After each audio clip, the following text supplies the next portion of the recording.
Semakin ramai seruan penolakan Soeharto menjadi pahlawan nasional jelang Hari Pahlawan 10 November. Karena pemerintah bilang Soeharto memenuhi syarat mendapat gelar pahlawan nasional. Kita ulas bersama Wakil Koordinator Kontras yang juga perwakilan Gerakan Masyarakat Sipil Adili Soeharto, Andri Yunus. Selamat pagi Mas Andri. Pagi Mas Mario, pagi sahabat Kompas. Terima kasih sudah bergabung di Dialog Sapa Indonesia Pagi pada hari ini. Dan juga sudah bersama kita sebenarnya Ketua Umum Satkar Ulama Indonesia Idris Laena, tetapi masih bermasalah komunikasi. Nanti kita akan terhubung dengan beliau. Pertanyaan pertama saya ke Mas Andri terlebih dahulu. Mas Andri, bagaimana Anda melihat bahwa masyarakat sipil menguat, beberapa dialog diskusi dilakukan dalam beberapa hari ini untuk menolak Soeharto mendapatkan gelar pahlawan. Ada apa sebenarnya alasan itu dan apa kabar yang Anda sudah dengar di 10 November nanti? Apakah betul akan tetap dimasukkan Soeharto sebagai pahlawan nasional atau bagaimana? Baik Mas Mario, terima kasih sebelumnya. Kami mendapatkan memang informasi sebagaimana yang 2 atau 3 hari lalu disampaikan oleh Fadlizon bahwa hampir 40 nama telah memenuhi syarat untuk diberikan gelar anugerah pahlawan dan salah satunya adalah Soeharto. Mengenai kapan akan kemudian diberikan gelar dan apakah tanggal 10 akan disematkan gelar itu, kami belum mendapatkan informasi. Tapi yang pasti Mas Mario, sebelum kemudian tanggal 10 penolakan yang tidak hanya oleh Kontras, oleh Koalisi Gemas lakukan, itu telah berlangsung secara masif. Dan penolakan tersebut bukan dilakukan tanpa dasar, bukan hanya opini belaka, namun juga melihatkan bagaimana argumentasi yang kami sampaikan itu berdasarkan bukti-bukti dan bahkan fakta hukum. Misal dalam konteks bahwa Soeharto merupakan terduga penjahat kemanusiaan, pelaku pelanggaran berat hak asasi manusia, itu bisa kita lihat dari dokumen lembaga negara yang dikeluarkan oleh Komnas HAM pada tahun 2023, yang mana pada saat itu Komnas membentuk tim kajian pelanggaran HAM berat di era Soeharto.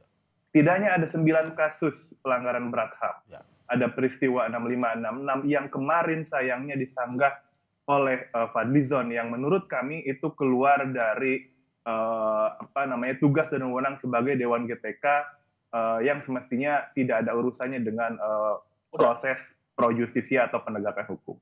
Jadi ada kasus-kasus pelanggaran hak asasi manusia terjadi di era Soeharto dan sampai dengan saat ini tidak ada pengadilan untuk memberikan keadilan bagi keluarga korban termasuk pemulihan terhadap para korban. Oke. Bagaimana Anda melihat bahwa ada alasan atau pendapat yang pro bilang semua manusia pasti punya kesalahan lah, tapi mereka punya jasa besar bagi Indonesia sebenarnya. Menurut Anda seperti itu atau bagaimana?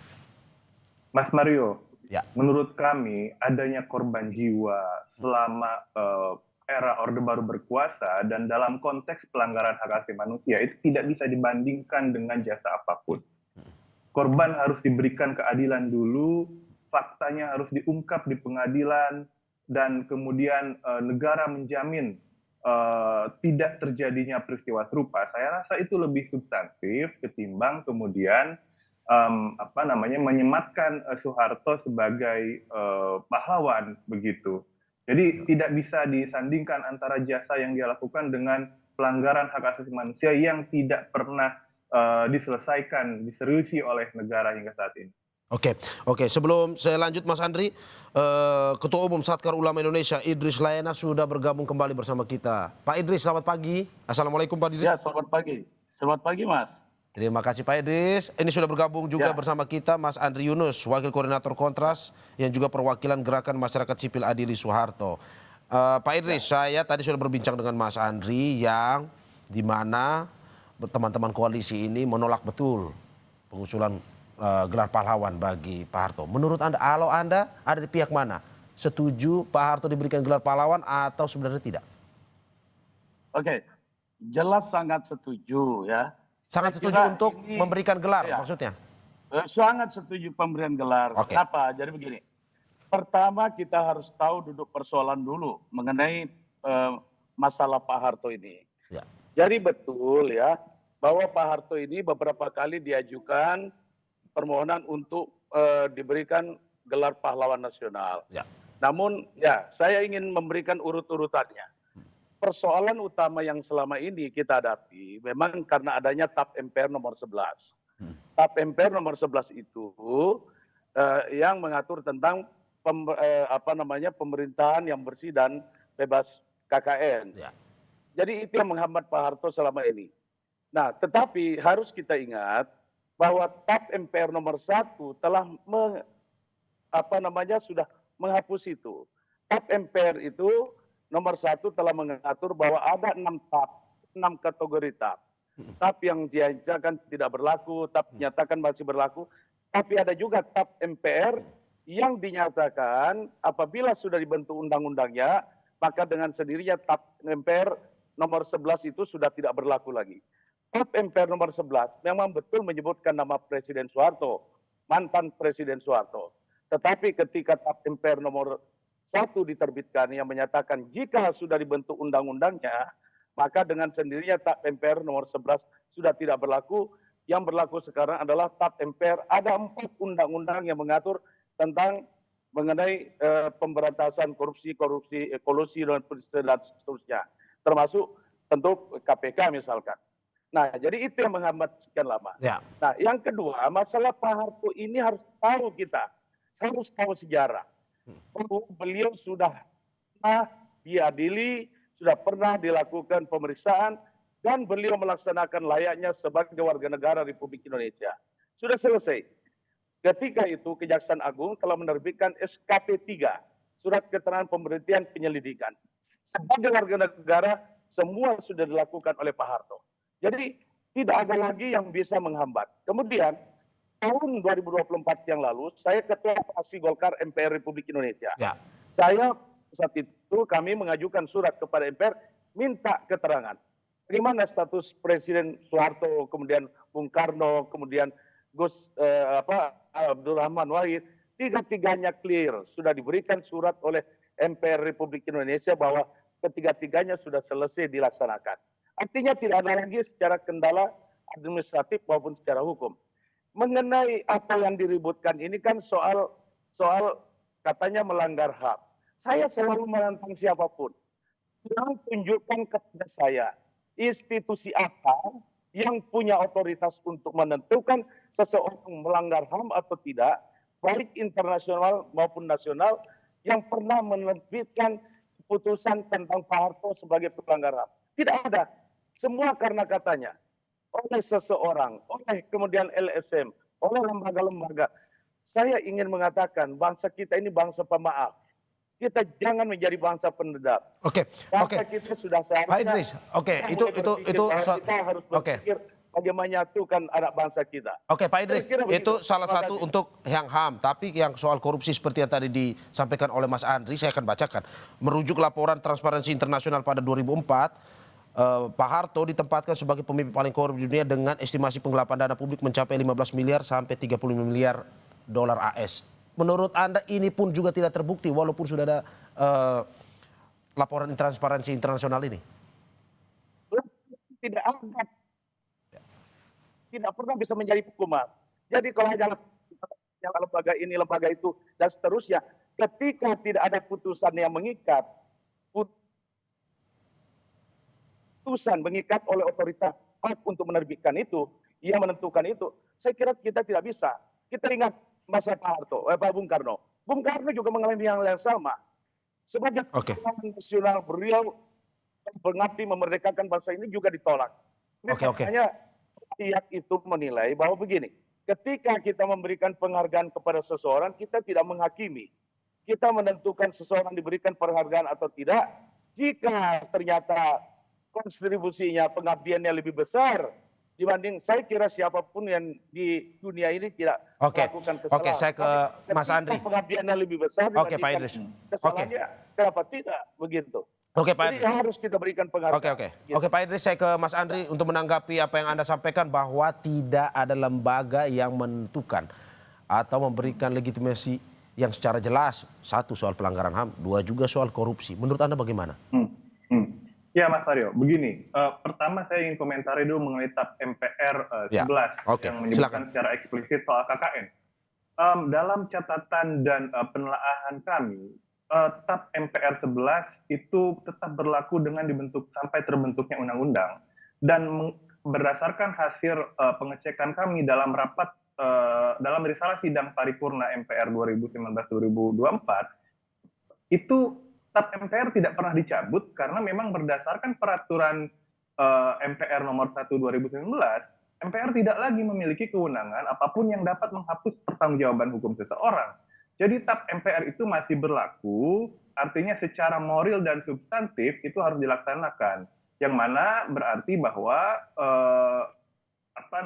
mandat mengenai segera diselesaikannya persoalan korupsi, kolusi, dan nepotisme itu harus terus dilakukan sampai kemudian itu selesai. Itu yang pertama.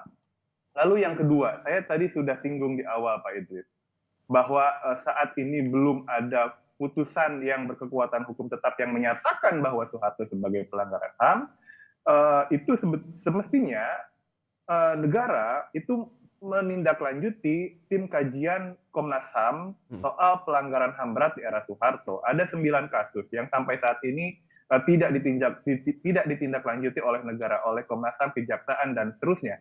Dan itu kemudian terjadi karena ada impunitas. Bagaimana terduga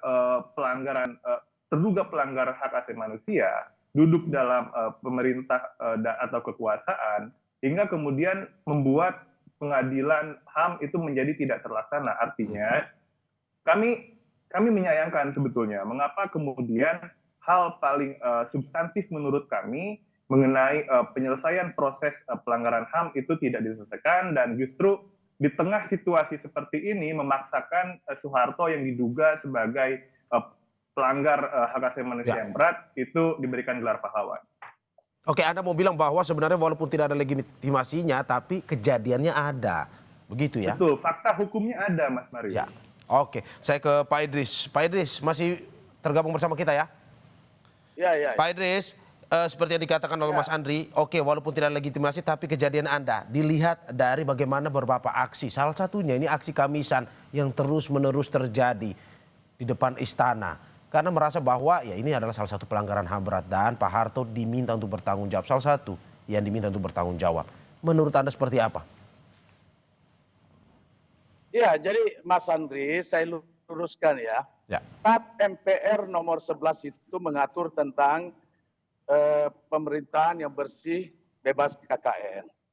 Di dalam TAP MPR nomor 1, tadi nomor MPR 11, sekarang TAP MPR nomor 1 itu mengatur bahwa TAP MPR nomor 4 MPR berlaku sampai dengan terbentuknya undang-undang. Artinya ketika ada undang-undang sudah terbentuk, maka TAP MPR nomor 11 dengan sendirinya sudah tidak berlaku lagi. Kenapa? Karena sudah ada 4 undang-undang yang terbit setelah itu. Oke, itu pertama. Kemudian kami 2024, kami itu termasuk saya sebagai ketua fraksi. Karena menandatangani suratnya saya. Meminta kepada MPR penjelasan terkait tahap ini. TAP MPR, ya. Nomor 11 ini. Penjelasannya adalah ditandatangani oleh semua fraksi di MPR Republik pada saat itu yang mengatakan bahwa mengenai persoalan Pak Harto ini sudah selesai. Jadi secara administratif, hukum sudah selesai dilaksanakan. Itu penjelasannya. Nah, yang kedua, saya mengatakan banyak sekali lembur mengatakan Pak Harto melanggar HAM. Tetapi kita tidak bisa menjustifikasi seseorang karena katanya, karena lembaga, karena organisasi. Tetapi kita harus betul-betul berdasarkan lembaga yang punya otoritas untuk itu. Ada HAM internasional. Kita tahu misalkan presiden yang melakukan pelanggaran itu diadili di Den Haag. Tetapi tidak pernah. Karena kenapa? Memang tidak ada pelanggaran yang terlalu serius untuk kemudian harus dibawa ke sana. Itu pertama. Yang kedua, ini yang saya ingin katakan, tidak ada satu putusan di dalam negeri maupun di luar negeri yang pernah memutuskan mengenai terkait apa namanya status sebagai pelanggar HAM. Jadi kita itu kita Oke, sepertinya masih harus ada bijaksana. permasalahan. Kita harus Oke, Pak Idris. menyatukan anak bangsa Oke, agar ke depan kita menjadi bangsa yang pemaaf. Pak Idris, saya simpulkan aja. Pak Idris, berarti Anda mau bilang bahwa walaupun ada aksi-aksi yang terjadi, sudah lebih. oke, Ya. Pak Idris, walaupun Anda mau bilang bahwa walaupun ada aksi-aksi yang terjadi selama ini, tapi selama belum ada legitimasinya, belum ada ini, tetap jangan Saya kira katanya-katanya ya. iya, aksi semuanya. Ya, aksi biasa saja. Banyak yang terjadi aksi-aksi. Tapi kalau kita melakukan misalkan, atau kita melakukan survei, saya kira Oke, banyak oke. rakyat Indonesia mengendaki Pak Abdi jadi pahlawan nasional. Oke, saya ke Mas Andri. Mas Andri, bagaimana Anda bilang? Jangan katanya saja, harus ada yang memutuskan ini. Apa yang menguatkan Anda dari teman-teman di koalisi agar nantinya bisa ini dikuatkan seperti yang Anda dan teman-teman inginkan? Ya, satu, selain dokumen kajian tahun 2003 yang diterbitkan oleh Komnas HAM, kami dari Koalisi Gemas telah mengirimkan hampir 2.000 lembar bukti kejahatan kemanusiaan yang terjadi di era Soeharto. Itu kami sudah serahkan sejak pertengahan tahun lalu yang ditujukan kepada Kementerian Kebudayaan dan Fadlizon sebagai Ketua GTK. Tapi hal itu kemudian tidak direspon sampai saat ini. Yang kedua, ketika kemudian tadi Pak Idris bilang, ada dukungan atau survei publik yang menghendaki Soeharto sebagai pahlawan. Pertama, kami dari Koalisi Gemas sampai dengan saat ini memantau dukungan petisi untuk penolakan gelar pahlawan untuk Soeharto. Kurang lebih ada 13.000 yang menandatangani petisi penolakan Soeharto. Satu. Yang kedua, ada 500 individu dan organisasi masyarakat sipil yang mengirimkan surat desakan terbuka kepada Dewan GTK untuk membatalkan pemberian gelar pahlawan Soeharto. Bahkan seminggu terakhir, beberapa warga sipil mulai dari akademisi, gerakan perempuan, gerakan buruh, gerakan lingkungan, gerakan anti korupsi, itu mengadakan kegiatan mulai dari konferensi pers hingga pengiriman surat terbuka terkait penolakan gelar pahlawan Soeharto, dan itu menunjukkan bagaimana masifnya publik berdasarkan isu yang mereka kerjakan itu bermuara pada satu poin penting, bahwa Soeharto tidak hanya melakukan kejahatan terhadap HAM, namun juga melakukan penundukan terhadap gerakan perempuan, kemudian melakukan tindakan korupsi, melakukan kejahatan lingkungan, yang mana itu dilihat oleh berbagai lapisan masyarakat sipil. Ketika kemudian Soeharto diberikan sebagai gelar pahlawan, maka kejahatan-kejahatan itu dianggap tidak ada. Maka kejahatan-kejahatan itu dianggap diputihkan. Dan Soeharto jadi pahlawan adalah simbol impunitas paling sempurna. Dan oleh karena itu kami tetap menolak Soeharto sebagai pahlawan. Oke, Anda mau bilang bahwa sebenarnya Soeharto tokoh penting, tapi untuk pahlawan tunggu dulu sebenarnya. Bagi kami bukan pahlawan Soeharto. Oke, saya ke Pak Idris kembali. Pak Idris, bahwa selain survei dari Mas Andri juga, ini ada petisi-petisi yang muncul bahwa suara masyarakat yang menolak Pak Harto diberikan gelar pahlawan. Ada juga petisi-petisi masyarakat, kesaksian masyarakat ini. Bagaimana Anda melihatnya juga? Ya, begini, kalau bicara pro kontra itu biasa. Ya. Tapi saya baru mendarat ya dari luar negeri, dari umroh. Ini saya baca banyak sekali lembaga-lembaga di Indonesia, termasuk Majelis Ulama Indonesia, Muhammadiyah, Nahdlatul Ulama, yang telah menyatakan sangat mendukung pemberian penghargaan kepada Presiden Soeharto. Termasuk lembaga kami. Laskar Ulama Indonesia itu jutaan orang yang menjadi anggotanya. Jadi kalau kita mau bicara begitu, petisi, segala macam, saya kira tidak apa-apa. Itu kita menghargai setiap demokrasi. Negara kita demokrasi. Negara demokrasi. Tetapi kemudian kita berikanlah kepada pemerintah untuk berpikir secara jernih bahwa ketika akan memberikan penghargaan kepada anak bangsa, ya intinya bagaimana kita menyatukan bangsa kita ke depan.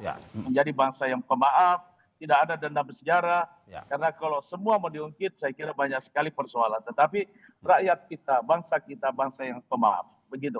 Oke, saya kembali ke Mas Andri. Mas Andri, kalau memang pada akhirnya tanggal 10 November ya kalau tidak salah, Pak Harto ini, jika nantinya diberikan gelar pahlawan, apa yang akan dilakukan oleh koalisi?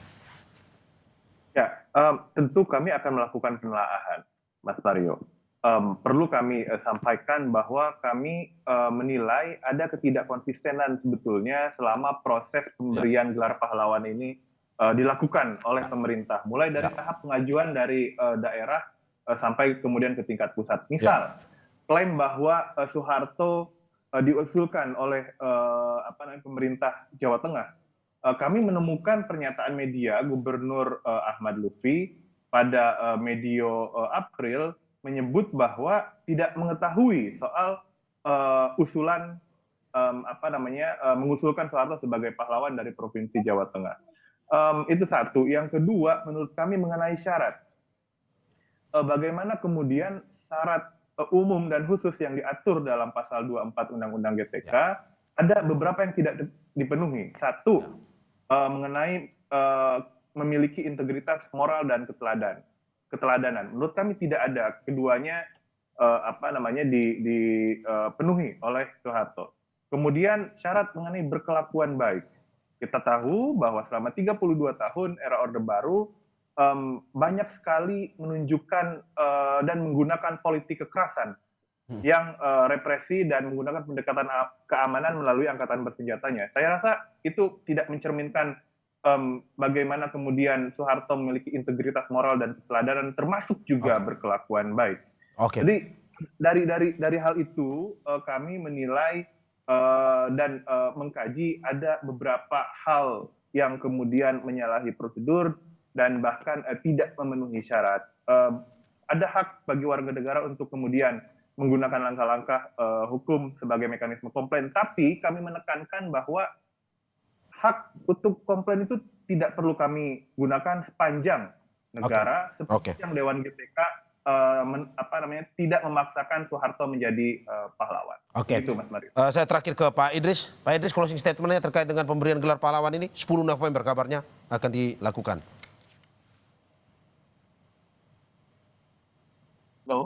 Halo Pak Idris, singkat saja Pak Idris. Terakhir closing statement-nya terkait dengan pemberian gelar pahlawan untuk Pak Harto ini.